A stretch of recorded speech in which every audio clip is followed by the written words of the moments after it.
देखेंगे बच्चों एक अध्याय 12th क्लास का जो है जीवों में जनन। जीवों में जनन अध्याय में जितना भी प्रश्न आया होगा परीक्षा में वो सारा का सारा प्रश्न हम लोग इस एक वीडियो में कंक्लूड करेंगे। और जीवों में जनन जो अध्याय है एग्जाम के दृष्टिकोण से बहुत ही महत्वपूर्ण है और हम लोग इसी एक्सरसाइज को डिस्कस करेंगे आज इस एक वीडियो शूट में। उम्मीद करते हैं आप स्वस्थ होंगे, मस्त होंगे। तो चलिए स्टार्ट करते हैं सबसे पहले प्रश्न से। सबसे पहला प्रश्न है जो पूछा गया है 2015 में। बच्चों 2015 में पूछा गया यह प्रश्न बहुत ही महत्वपूर्ण है, आप भी इसको जरूर याद कर लीजिएगा कि जीवों में अलैंगिक जनन के बारे में संक्षिप्त टिप्पणी लिखें। जो प्रश्न पूछा गया है वो है कि जीवों में अलैंगिक जनन के बारे में संक्षिप्त टिप्पणी लिखें। तो संक्षिप्त शब्दों में मैं आपको ये बताना चाहता हूं बच्चों कि जो अलैंगिक जनन होता है उस अलैंगिक जनन में जो अलैंगिक जनन की उत्पत्ति होती है वह युग्मक निर्माण के द्वारा होती है। किसके द्वारा होती है? युग्मक निर्माण के द्वारा होती है, या बिना युग्मक निर्माण के भी संभव है कि अलैंगिक जनन संभव हो जाए। यानी अलैंगिक जनन में बच्चों जो संतति की उत्पत्ति होती है वो या तो युग्मक जनन के द्वारा होती है या युग्मक जनन के बिना भी संभव हो जाती है, यानी युग्मक जनन संभव नहीं भी है। साथ ही साथ यह जो अलैंगिक जनन होता है यह यूनिपैरेंटल होता है। क्या होता है? यूनिपैरेंटल होता है और यह प्रायः एक कोशिकीय जीवों में होता है। किसमें होता है? एक कोशिकीय जीवों में। जो मोनेरेंसन होते हैं तथा जो प्रोटिस्ट होते हैं उनमें ही यह आमतौर पर पाया जाता है। इसके अलावा यह स्पोरोजोन्स में पाया जाता है और साथ ही साथ कोलेंटेरिटिस में भी यह पाया जाता है, परंतु उच्च श्रेणी के जंतुओं में यह बिल्कुल भी नहीं पाया जाता है। तो देखेंगे इसका जवाब, तो मुख्य रूप से यही जवाब इसका होना चाहिए। अलैंगिक जनन में जो संतति की उत्पत्ति होती है वह युग्मक निर्माण के द्वारा या बिना युग्मक निर्माण के भी संपन्न होता है। यानी जो संतति की उत्पत्ति होती है वह युग्मक निर्माण के द्वारा भी होती है या बिना युग्मक निर्माण के भी होता है। अतः यह प्रायः यूनिपैरेंटल होता है। यह प्रायः एक कोशिकीय जीवों में भी होता है जो मूल रूप से मोनोरेंस तथा प्रोटिस्टा है उनमें ये पाया जाता है। इसके अलावा यह जो है किसमें पाया जाता है? तो स्पॉन्जिस में पाया जाता है और एक और जीव है जिसको हम लोग बोलते हैं कोलेंटेरिटस, उसमें भी यह पाया जाता है, परंतु उच्च श्रेणी के जंतुओं में यह अनुपस्थित होता है। अर्थात मेरे लाल उच्च श्रेणी के जंतुओं में यह बिल्कुल भी पाया नहीं जाता है। क्लियर है? उम्मीद करते हैं आपको खूब बढ़िया से ये प्रश्न समझ में आया होगा और यह पूछा गया है 2015 में, परीक्षा की दृष्टिकोण से बहुत ही महत्वपूर्ण है। ठीक है ना? अब हमारा वार वहां होगा जहां सीधा प्रश्न परीक्षा में पूछा गया है। ऐसे प्रश्नों को हम लोग चैप्टर वाइज डिस्कस कर रहे हैं। उम्मीद करते हैं आप लोगों को ये प्रश्न अच्छे से समझ में आएगा। एक प्रश्न अगला है जो कि 2014 में बिहार बोर्ड के द्वारा पूछा गया है। प्रश्न है कि अलैंगिक जनन मुकुलन से आप क्या समझते हैं? सो उदाहरण लिखिए। अलैंगिक जनन से बच्चों आप क्या समझते हैं? सो उदाहरण लिखिए। सो उदाहरण का मतलब क्या होता है? सो उदाहरण का मतलब होता है आप जितना जानते हैं व्याख्यात्मक ढंग से लिखिए कि अलैंगिक जनन क्या होता है। समझ में आ रहा है ना? तो जो अलैंगिक जनन होता है वो मुख्यतः एक और प्रक्रिया अलैंगिक जनन में होती है जिसको मुकुलन कहते हैं। तो मुकुलन में जो जीव होते हैं यानी मुकुलन जो क्रिया होती है उस मुकुलन में कुछ जीवों में अलैंगिक जनन भी होता है। यानी कह सकते हैं कि जो अलैंगिक जनन एक क्रिया है उसमें एक प्रकार का अलैंगिक जनन मुकुलन होता है जिसमें संतति की उत्पत्ति कायिक प्रवर्धन के द्वारा होती है। किसके द्वारा होती है? कायिक प्रवर्धन के द्वारा होती है। क्लियर है? समझ में आ रहा है ना? जो अलैंगिक जनन है वह अलैंगिक जनन में एक विधि है अलैंगिक जनन संपन्न होने की जिसको मुकुलन कहते हैं। और मुकुलन में क्या होता है कि कायिक प्रवर्धन के द्वारा संतति का जो है वह निर्माण होता है, संतति जो है वह उत्पन्न होती है। जैसे कि ईस्ट में, जैसे कि हाइड्रा में, इतना व्याख्या काफी है। आप देख सकते हैं कि मुकुलन कुछ जीवों में अलैंगिक जनन का एक प्रकार है। कुछ ही जीव है जिसमें मुकुलन के द्वारा जीव संतति उत्पन्न करते हैं, जिसमें संतति की उत्पत्ति कायिक प्रवर्धन के द्वारा होती है, जैसे कि ईस्ट, हाइड्रा इत्यादि। क्लियर है? उम्मीद करते हैं कि इन दो प्रश्नों के बारे में जो मैंने अभी बताया आपको बखूबी समझ में आ गया होगा। अब हम लोग देखेंगे अगला प्रश्न, और अगला प्रश्न है बच्चों आपके समक्ष जो कि 2012 में पूछा गया। 2012 में पूछा गया यह प्रश्न बड़ा ही महत्वपूर्ण है और आप इसे बहुत ही महत्वपूर्ण मान करके पढ़ेंगे और याद भी करेंगे। प्रश्न है कि क्लोन, प्रश्न क्या है कि क्लोन या एक पुंजक, क्लोन या एक पुंजक की परिभाषा बताइए। एक पुंजक के एक एक लाभ एवं एक एक हानि के बारे में भी बताएं। आपको यही बताना है कि जो क्लोन है या एक पुंजक है उसका परिभाषा क्या है और एक एक उदाहरण बताना है। तो क्लोन का जो निर्माण होता है वह एकल पेरेंट के द्वारा होता है। किसके द्वारा होता है? एकल पेरेंट के द्वारा होता है। साथ ही साथ जो एकल पेरेंट के द्वारा क्लोन का निर्माण होता है वो अलैंगिक जनन से होता है। किससे होता है बच्चों? अलैंगिक जनन से होता है और ये अकारिकी तथा आनुवंशिकी रूप से समान होते हैं। अकारिकी का मतलब आप मेरे शरीर का यह बाहरी स्वरूप देख रहे हैं, ये अकारिकी। आनुवंशिकी का मतलब जो मेरे अंदर डीएनए है, जो मेरे अंदर आरएनए है, वो आनुवंशिकी है। तो अकारिकी ढंग से और किसके द्वारा? हाँ, आनुवंशिकी के द्वारा जो है ये समान होते हैं और एक दूसरे का कार्बन कॉपी बनाते हैं। क्लियर है? तो देखते हैं इसका जवाब कि क्लोन का निर्माण एकल पेरेंट के द्वारा अलैंगिक जनन विधि से होता है, अतः ये अकारिकी तथा आनुवंशिकी के रूप में समान होते हैं और एक दूसरे का यह कार्बन कॉपी कहलाते हैं। अगला बच्चों प्रश्न है कि द्विविखंडन तथा बहुविखंडन को उदाहरण के साथ समझाएं। दो चीजें यहाँ पर मेंशन की गई है, द्विविखंडन और बहुविखंडन। अब हम लोग देख रहे हैं अगला प्रश्न जो कि 2022 में पूछा गया है और 2022 में भी पूछा गया ये प्रश्न इस साल के लिए गेस्ट क्वेश्चन है कि द्विविखंडन और बहुविखंडन को हमें बताना है कि इनके बीच में क्या अंतर है। ध्यान दीजिएगा, द्विविखंडन और बहुविखंडन के बीच जो अंतर है वो बहुत ही वेरिएबल है, मतलब थोड़ा बहुत अंतर है और वो अंतर इसलिए है क्योंकि एक विखंडन में जो प्रायः विखंडन होता है उस एक विखंडन में कई संतान की उत्पत्ति होती है, लेकिन जो द्विविखंडन होता है उस द्विविखंडन में केवल और केवल दो ही संतान की उत्पत्ति होती है। मतलब अगर द्विविखंडन होगा तो द्विविखंडन के द्वारा क्या होगा? दो संतान की उत्पत्ति होगी। आप लोग बताइए बहुविखंडन में क्या होगा? तो बहुविखंडन में कई संतान की उत्पत्ति होगी। बिल्कुल सही। नेक्स्ट, जो द्विविखंडन होता है उस द्विविखंडन में केंद्रक का जो निकाय होता है वह सदैव एक बार विभाजित होता है, यानी केंद्रक के निकाय का विभाजन सदैव एक बार होता है। जबकि जो बहुविखंडन होता है उस बहुविखंडन में केंद्रक के निकाय का विभाजन बहुत बार होता है, अर्थात बारंबार होता है। ध्यान रखिएगा, जो बहुविखंडन है उसमें केंद्रक के निकाय का विभाजन बारंबार होगा। जो द्विविखंडन होगा उसमें केंद्रक का जो विभाजन होगा वह केवल और केवल कितनी बार होगा? तो एक बार होगा। इसके बाद जो द्विविखंडन होता है बच्चों, उस द्विविखंडन में हमेशा जो विखंडन की क्रिया होती है वह अनुकूल परिस्थिति में होती है। किसमें होती है? अनुकूलतम परिस्थिति चाहिए, स्टैंडर्ड इन्वायरमेंट चाहिए, उसमें ही द्विविखंडन होगा। और जो बहुविखंडन होता है वह अनुकूल तथा विपरीत दोनों ही परिस्थितियों में संपन्न हो जाता है। साथ ही साथ जो द्विविखंडन होता है उसमें जीवों में अमरत्व आ जाता है और जो बहुविखंडन होता है उसमें अमरत्व का अभाव होता है। कुछ ही पॉइंट है जो आपको याद करना है, जैसे द्विविखंडन में अमीबा होता है, पैरामीशिया होता है, दैट मीन्स पैरामीशियम भी कहते हैं, और अमीबा होता है। तो अमीबा हो गया, बैक्टीरिया हो गया और पैरामीशियम हो गया। इसके बाद जब बहुविखंडन के बारे में बात करते हैं तो बहुविखंडन का उदाहरण क्या हो जाएगा? Correct, Plasmodium. क्या हो जाएगा? प्लाज्मोडियम। इसके अलावा और कोई अंतर नहीं है।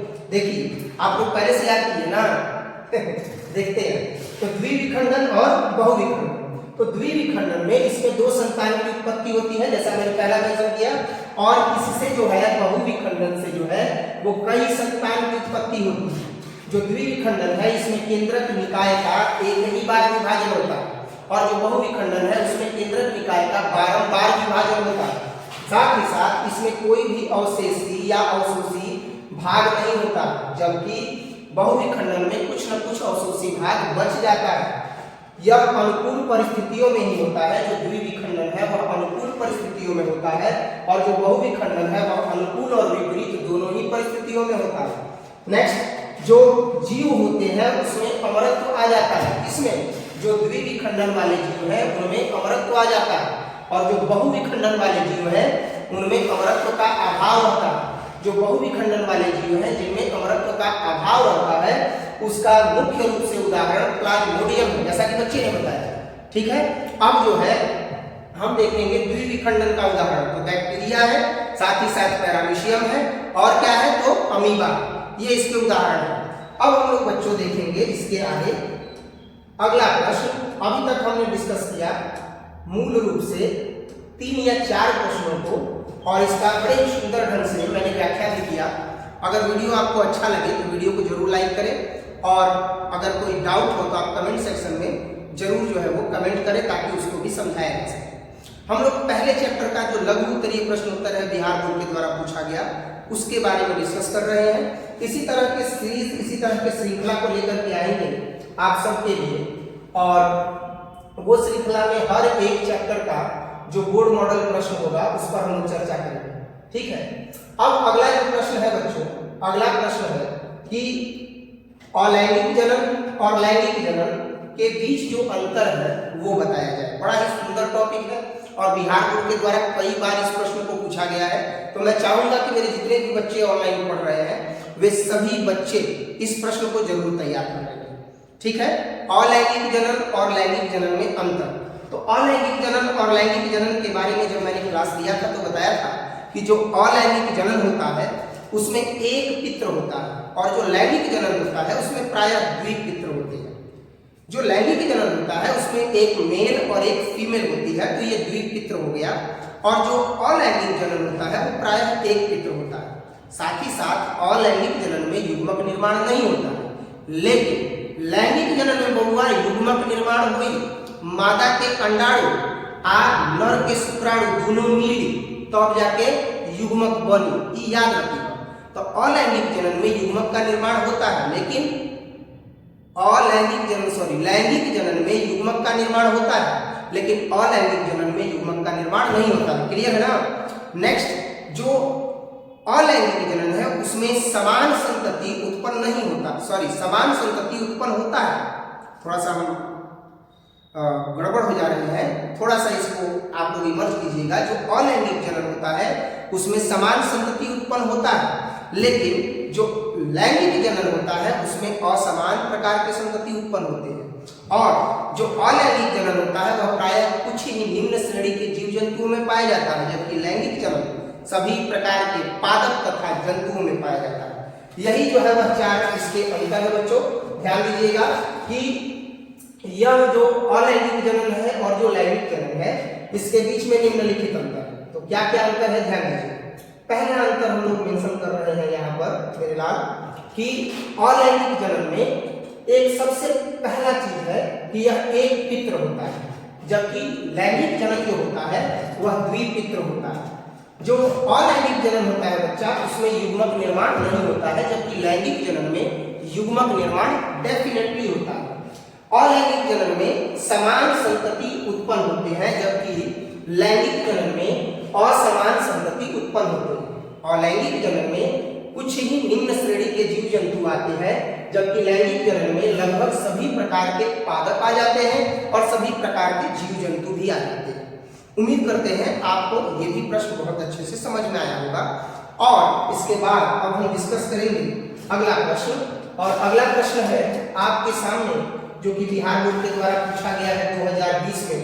आप इसी आधार पर प्रश्नों का चयन कीजिएगा और ऐसे ही प्रश्नों को याद कीजिएगा जो कि परीक्षा में आने वाला है।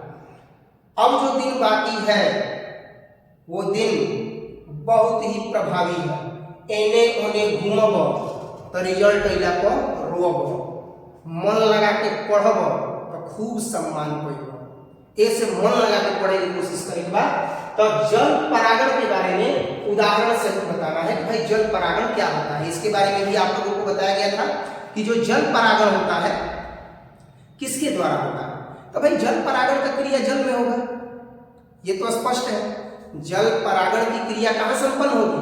जल में संपन्न होगी। यानी परागण की एक ऐसी विधि जिसमें परागकण का स्थानांतरण पुंकेसर से स्टिग्मा पर, कहा पुंकेसर से स्टिग्मा पर जल के द्वारा होता है, उसे जल परागण कहते हैं। यह मुख्यतः करीब करीब एक बीजपत्री पौधों में होता है और कुल एक बीजपत्री पौधे जो कि जल परागण के द्वारा परागित होते हैं उनमें 30 प्रजनन कार्यों की संख्या है, जैसे जोस्टेरा है और वेलिसनेरिया। क्या है? जोस्टेरा है और वेलिसनेरिया। देखते हैं तो जल परागण के बारे में 100 उदाहरण बताएं, उदाहरण से बताएं। तो परागण की इस विधि में परागकण का स्थानांतरण पुंकेसर से स्टिग्मा पर होता है। यह करीब एक बीजपत्री पौधों की कुल 30 प्रजाति कायों में संपन्न होता है, जैसे जोस्टेरा है और वेलिसनेरिया है। इसके बाद है बच्चा कि मधचक्र तथा ऋतुचक्र के बारे में स्पष्ट करें, और यह प्रश्न जो है 2015 में पूछा गया है। प्रश्न है मधचक्र और ऋतुचक्र। बड़ा ही सुंदर प्रश्न है, मधचक्र और ऋतुचक्र। ध्यान दीजिएगा, जो नन प्राइमेट स्तनधारी होते हैं उन नन प्राइमेट स्तनधारी मादाओं में होने वाली प्रजनन अंगों में जो चक्रीय परिवर्तन होता है उसे मधचक्र कहते हैं। जैसे कि कुत्ता में होता है, गाय में होता है, बिल्ली में होता है, आदि जीव जंतुओं में होता है। मतलब नन प्राइमेट्स स्तनधारी मादा। क्या है? नन प्राइमेट्स स्तनधारी मादा। तो नन प्राइमेट्स स्तनधारी मादा में होने वाला उनके प्रजनन अंग में जो चक्रीय परिवर्तन होता है उसे ही क्या कहते हैं? मधचक्र कहते हैं। जैसे कुत्ता, गाय, बिल्ली आदि में होता है। ऐसे जो स्तनधारी होते हैं, ऐसे स्तनधारियों में प्रजनन काल में जो एस्ट्रोजन है, उस एस्ट्रोजन हार्मोन का जो लेवल होता है, स्तर होता है, वो बढ़ जाता है। तो जो एस्ट्रोजन लेवल का, एस्ट्रोजन हार्मोन का स्तर बढ़ जाता है, जिसके चलते ये जो जीव जंतु होते हैं वह प्रजनन हेतु सक्रिय हो जाते हैं और नर से संभोग के लिए आतुर हो जाते हैं। परंतु अन्य समय पर यह जो अलैंगिक रूप होता है वह निष्क्रिय रहता है।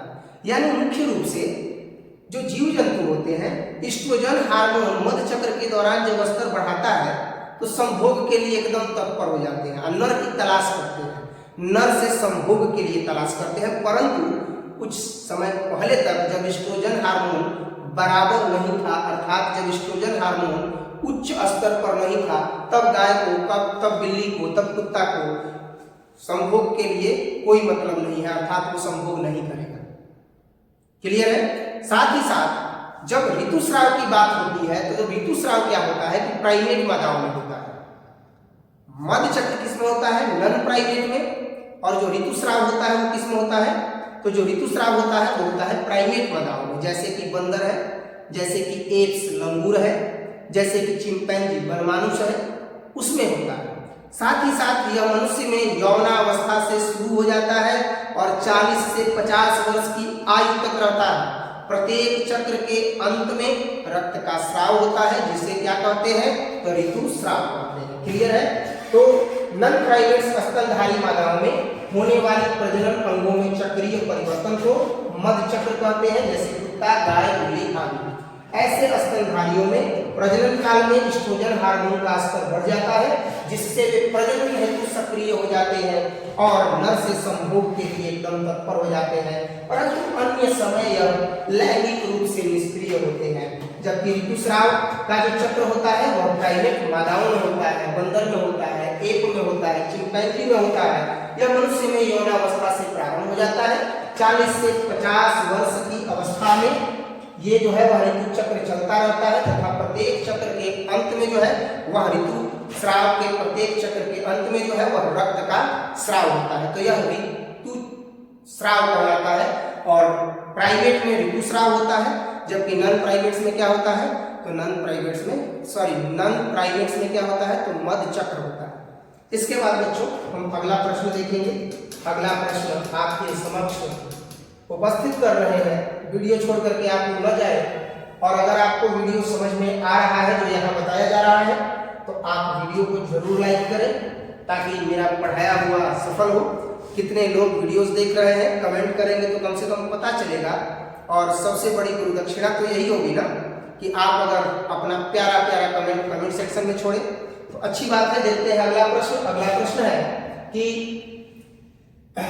प्रोटेंड्री से आप क्या समझते हैं और इसके लाभ बताएं।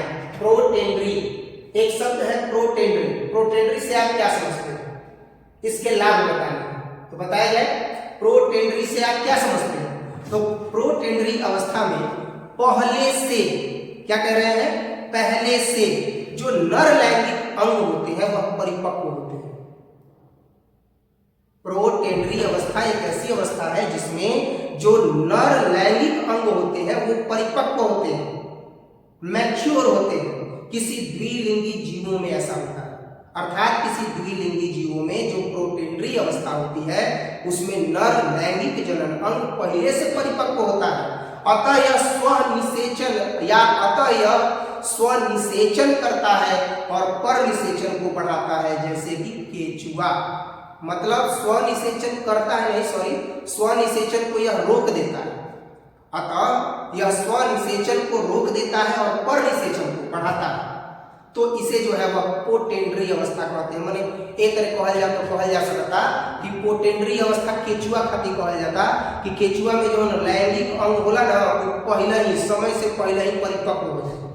आ समय से पहले परिपक्व हो जाए तो अब सोच के देखा स्वनिषेचन के रोक दी आ स्वनिषेचन के रोक के पर निषेचन के बढ़ा दी, तब एक के पोटेंड्री अवस्था कहल जाए। कोनो दिक्कत।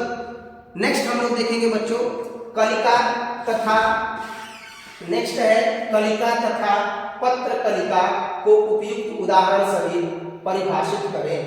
कलिका तथा पत्र कलिका को उपयुक्त उदाहरण सहित आपको परिभाषित करना है और यह प्रश्न 2022 में पूछा जा चुका है। तो जो कलिका होता है वह अलैंगिक जनन हेतु शरीर पर एक प्रकार की कायिक प्रकर्म है, जैसे कि हाइड्रा में होता है। और मुख्य रूप से जो पत्र कायिका होती है वह आवृत बीजी पौधों का कायिक प्रवर्धन होती है, जिससे कि नए संतति का निर्माण होता है। बिल्कुल सही, जैसे ये बीज का पत्र कलिका। क्लियर है। तो हम देख सकते हैं कि कलिका अलैंगिक जनन हेतु शरीर पर एक प्रकार का कायिक प्रकर्म है, जैसे कि हाइड्रा में होता है, जबकि एक पत्र कलिका आवृत बीजी पौधों का कायिक प्रवर्धन है, जिससे नए संतति का निर्माण होता है, जैसे एगेव का पत्र प्रकलिका या पत्र प्रकलिका।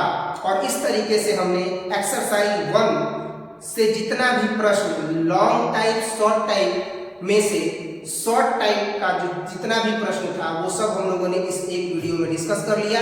चैप्टर था जीवों में जनन। इसके आगे हम लोग लघु उत्तरीय प्रश्नोत्तर के बारे में और चर्चा करेंगे अध्याय के अनुसार। अगला अध्याय हमारा होगा बच्चों पुष्पीय पादपों में लैंगिक जनन। तो जितने बच्चे आए हुए हैं आज पढ़ने के लिए वो कल जरूर आइएगा। कल हम लोग डिस्कस करेंगे पुष्पीय पादपों में लैंगिक जनन। साथ ही साथ जितने बच्चे ऑनलाइन पढ़ रहे हैं, ऑनलाइन पढ़ने वाले बच्चे भी जरूर मन लगा करके पढ़ेंगे।